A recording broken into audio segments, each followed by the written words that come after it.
Addressing the media, Cockroach Janta Party founder Abhijit Deepke, along with party spokespersons Saurav Das and Ashutosh Ranka, announced the launch of a membership drive.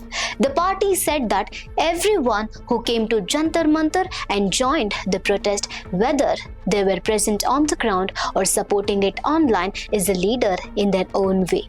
With this spirit, the party said it is moving forward together. The party stated that it wants as many people as possible to join the movement. Students, young professionals, workers and citizens from all sections of society can join the Cockroach Janta Party by registering through its website. The party asserted that its voice will become stronger when people stand united. It also said that every citizen and young person who cares about the issues it has risen should have a direct stake in the movement.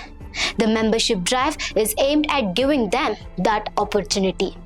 The party has appealed to people to scan the QR code or visit its website and register as members. At the same time, the party has clarified reports of fundraising drives being conducted in its name. Founder Abhijit Deepke and spokespersons Saurav Das and Ashutosh Ranka clarified that the Cockroach Janta Party is currently not accepting any funds or running any crowdfunding campaign. The party has urged people to remain cautious and not contribute money to any fundraising campaign claiming to represent the party. For more such updates, stay tuned to Daily Salar Digital.